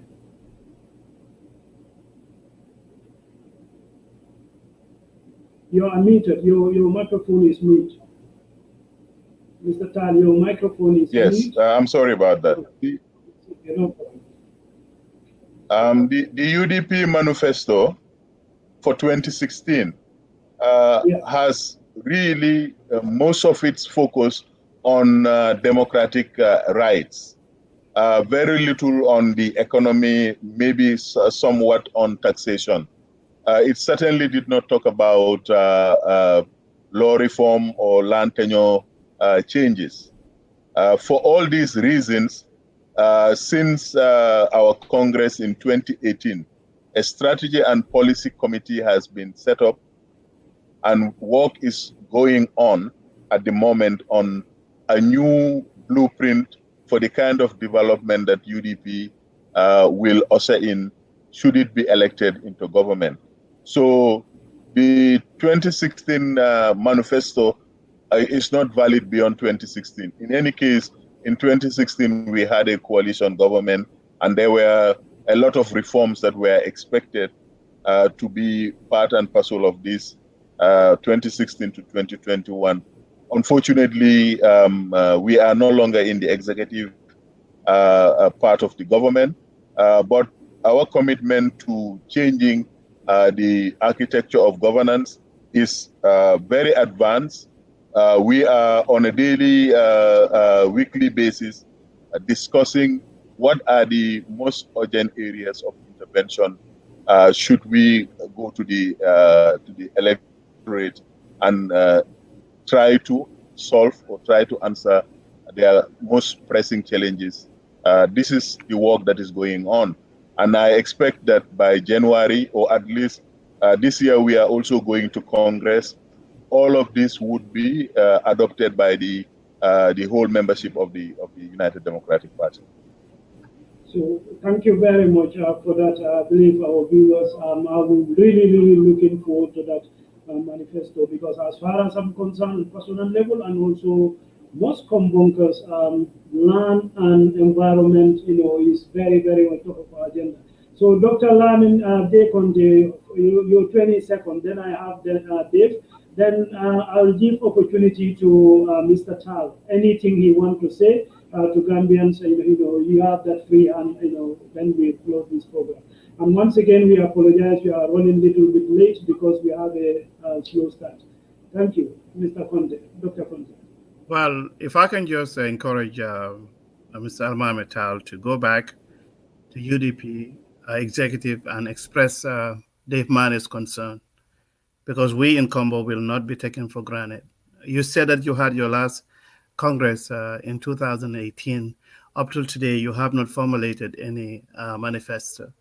I would like for you also to appeal to your supporters on Facebook to pull down the UDP 2016 to 2021 manifesto, since you said that it stopped at 2016.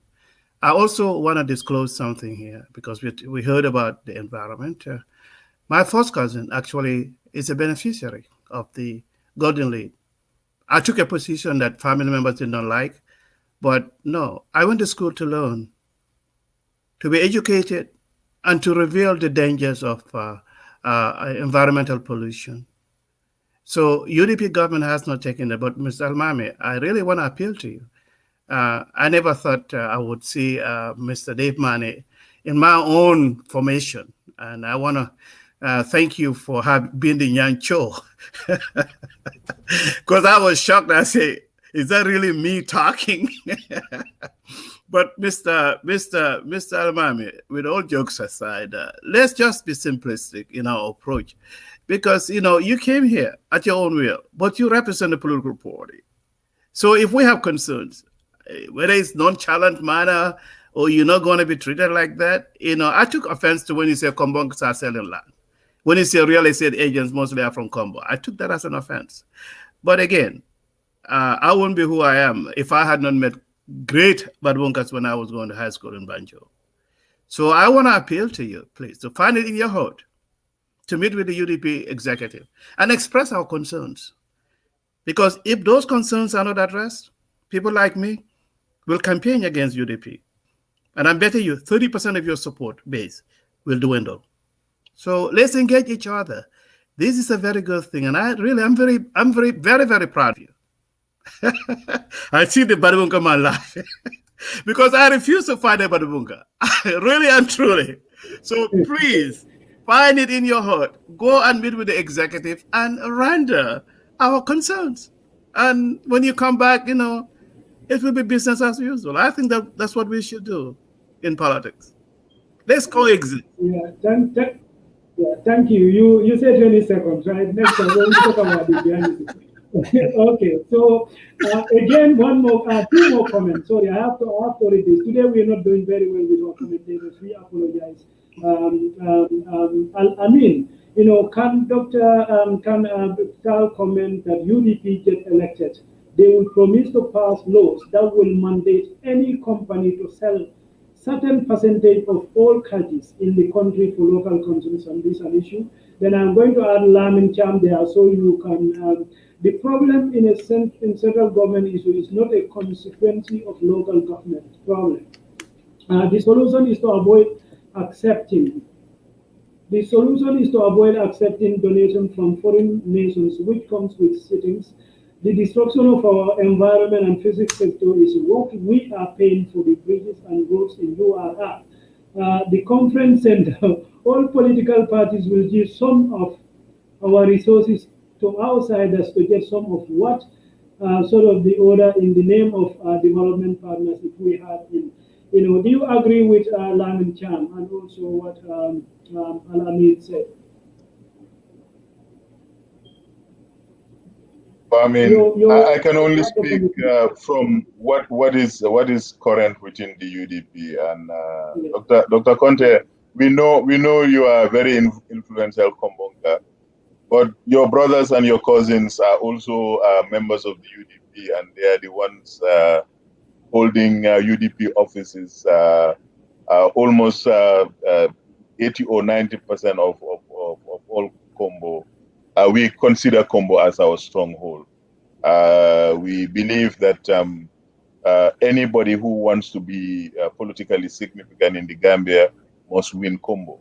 So the problems and the concerns of Kombo are going to feature very prominently, not for any reason, but because there is so much social media activism around the Kombo issues. So just to answer this question, what we want to do with our laws is to empower Gambians. And we have been saying this. I remember the party leader in a rally in Bruford says that we want to create Gambian millionaires.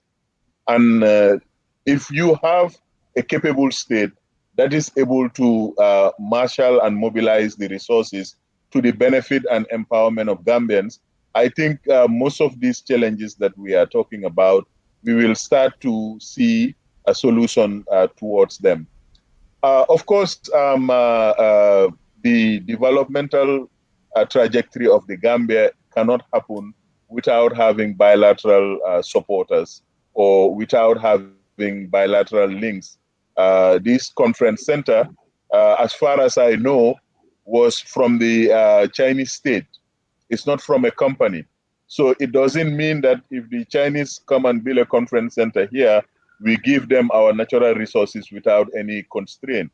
I really think, what we need to focus on is to elect a government that is going to take care of the concerns of the citizens of the Gambia, particularly Kombo, because it has the biggest concentration of our resources. That is where our marine resources are. That is where our most fertile and arable land is.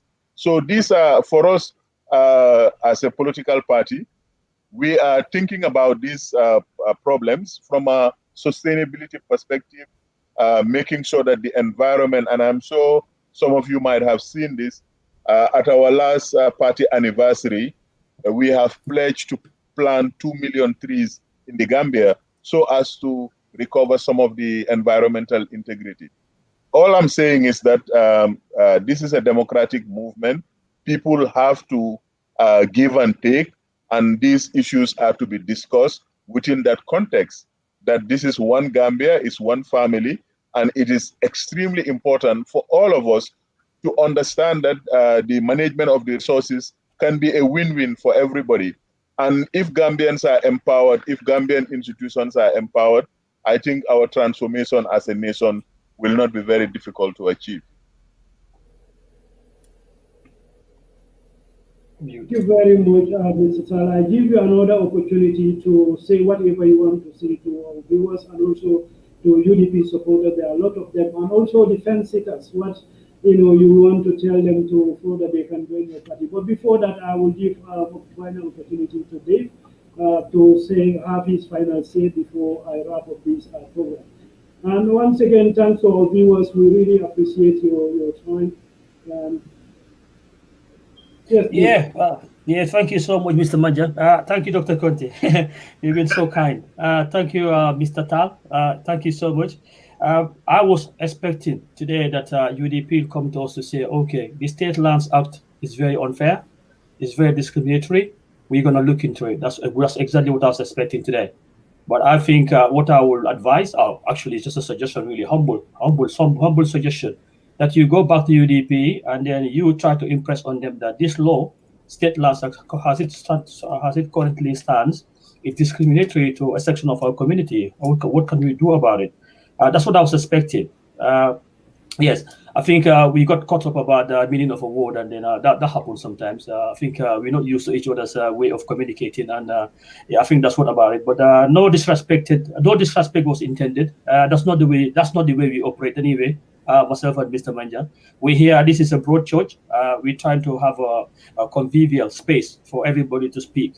And every now and again, people will get excited, like I was excited. We get passionate because we are passionate people.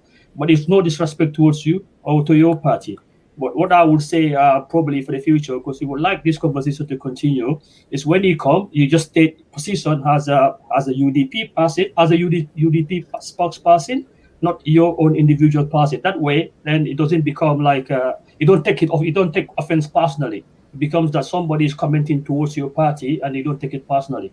I think I'll have to repeat this one more time. We are not here to engage in petty insults. We are too mature for that. We are engaged in very, very serious discussion because we know the Gambia, the land issues in Kombo, it has the potential for civil strife. That's what we are working towards to avoid. So that's why we want to engage you. So if we speak and then, for example, you didn't like the tone, you just need to understand that, people speak differently. Don't take it personally. Yeah. So my comment towards you was that I was disappointed that I would have thought that you could say that as a trained lawyer to say one section of the community's inheritance is being nationalized while the rest are allowed to keep theirs. I thought that's a fundamental level. So everybody should say this is not right. That's what I was expecting. But then we have this conflation of issues like personal and state taking people's land and individuals in communities selling their land. And when people conflate them, it makes the conversation very difficult. So I think we're not here to preach to anybody. We're not here because you are much more intelligent and educated than I am. I know that for a fact. But we also got a little bit intelligence. So you just have to try and meet us halfway. We respect your qualification and education. We don't know anything. We're not educated. We only from Bruford School. But respect us that we have some common sense, and then I think we'll go far. Thank you very much. Yeah, thank you very much, Dave. Just to address that point, if any Mr. Taal feel a little bit uncomfortable, I'll take as the host of this program to apologize. That was never intended. If that was me, people wouldn't be surprised, but it was from there. So I know 100% he didn't meant to be disrespectful. But this is issue that we are very, very passionate about, and we want to educate our people about it. That look, we cannot continue to do politics like we used to do anymore. It has to be on sound politics. so that when you are in, we can go after you. But this is what you told us. And that should be what the youth in Gambia is all about. That's what we all fought for 22 years. Some of them lost their life, unfortunately. We are not in person. And we have this new Gambia. Unfortunately, it doesn't turn out to be the way it is. So that's why we continue this conversation, so that the collective mistake we made, that the current situation continues, then continue any longer, because the whole world is moving, in a quantum style. I just saw a video in Kombo, you see, in Rwanda, these are the ICT. They are now the other level. Coding academies all over the place. And kids, I assume, as 10 are doing it, and we are still debating between Yajame's law and people's law. So, Mr. Taal, you can close this program, whatever you want to tell to a lot of UDP supporters here today, and also maybe some fence sitters, and also maybe give some guarantee so we can go and sleep a little bit better when UDP came. When UDP come to power, we will have it better than the way things are right now. Welcome, and thank you once again for your time. We really appreciate it. Yes, you have the final say. Thank you very much for the invitation. Quite frankly, when you are engaged in conversations of national importance, I think nothing beats frank talk. I was talking as frankly as I can get it.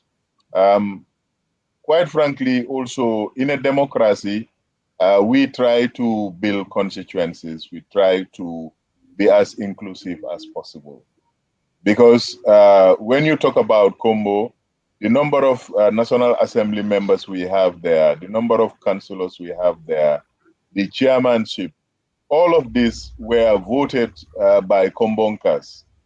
And it is the case that if one has a point of view, to be passionate about it, to believe in it, to advocate for it.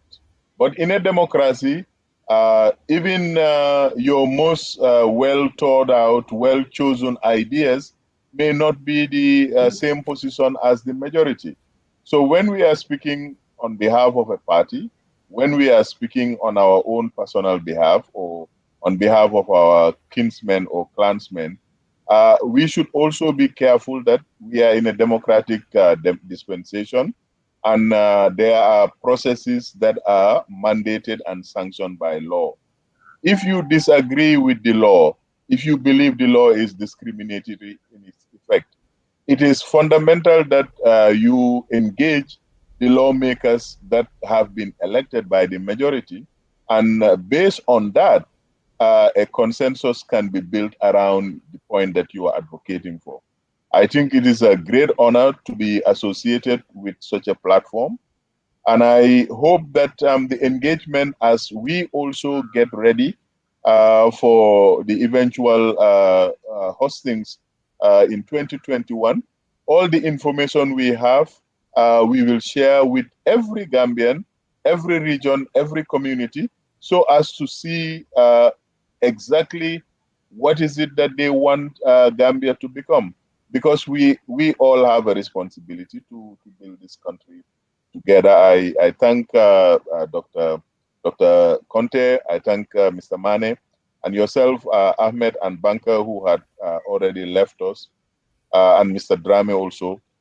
I really think this conversation across all platforms should be as informed and as democratic as possible. Because once we are votaries of a democratic system of government based on the rule of law, we have to look at the laws. What the law says, if we disagree with the law, we go and advocate against it and say, look, this law is discriminatory. And you are our elected representative. Please do this, do that, do that. And if at all the elected representative is convinced about the case, I'm sure he will take it to the right forum.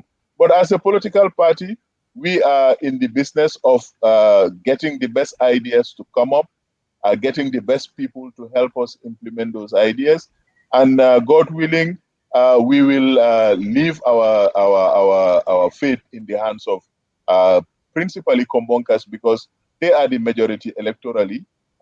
Nobody can deny that. Nobody can question that. And any new government that comes and doesn't reflect the cares and concerns of Kombo, you are not going to be a government that will last. That is what I would like to say. I'm very grateful that I had the opportunity to share some of the thoughts that are coming up within the UDP. Thank you very much, Mr. Manjang. Thank you very much, Mr. Manneh and Dr. Conteh. Yeah, and I can tell you we're going to come back again because you mentioned the consequences. That's also very unfairly demarcated. The number doesn't reflect the number of representatives in this. But this, as you said, there are laws that need to be challenged. And apartheid was one time a law, slave trade was one time legal. So as we build new Gambia, we're going to come and knock on your door again to come and speak to us on behalf of the people. Very much once again. Thank you. Abaraka, thank you, Mr. Taal. Thank you. Thank you. Thank you. All right.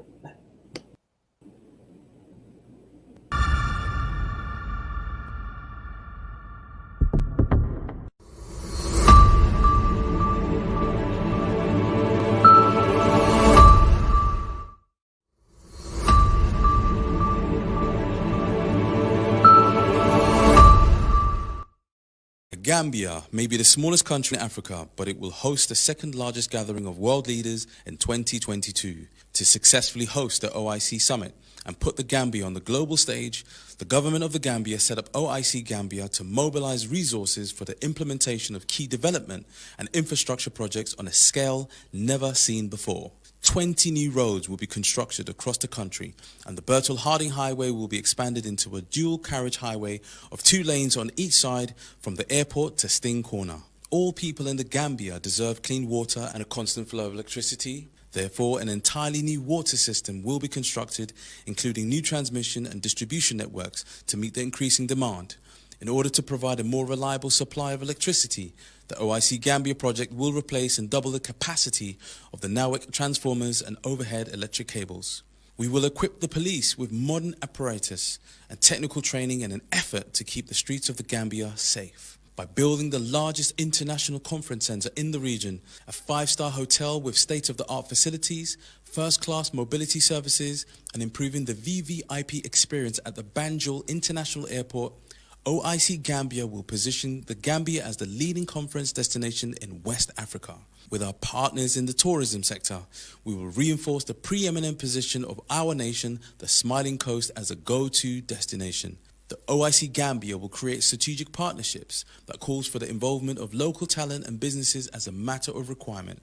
In short, OIC Gambia projects will create jobs, boost commerce, accelerate growth, improve the urban outlook and lifestyles of many families across the Gambia. So let's support the OIC Gambia as it prepares us for one of the biggest global events.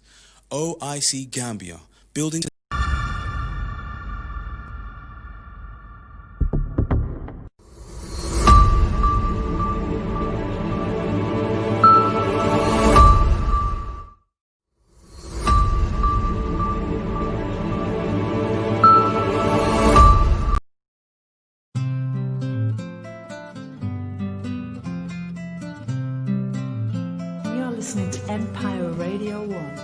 Everyone has a purpose, and it is this purpose you pursue that defines you. The reason why we, Dalaba Eco Lodge, located on the Gunjur-Brikama Highway, is here is to create peaceful environment and conducive atmosphere for our esteemed guests, both nationals and those who choose the Gambia as their final destination.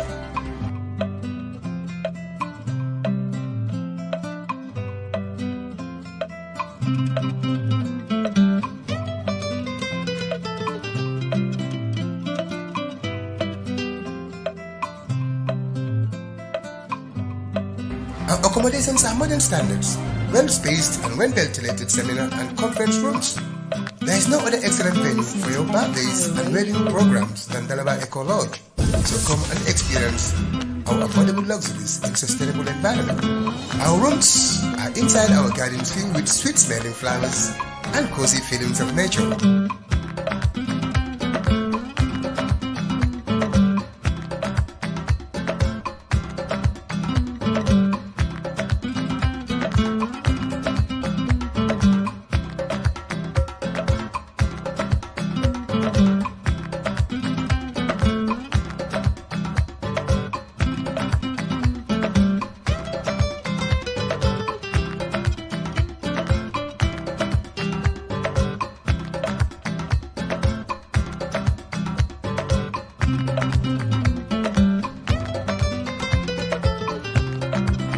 Frequent visits to the Gunjut Sandy Beach with our wonderful transport services at no cost is all the time available. To enchant your stay furthermore, at Dalaba Eco Lodge, we create the following: bird watching, bike rentals for visiting local markets, and many other places of interest, city tours and boat trips, etc.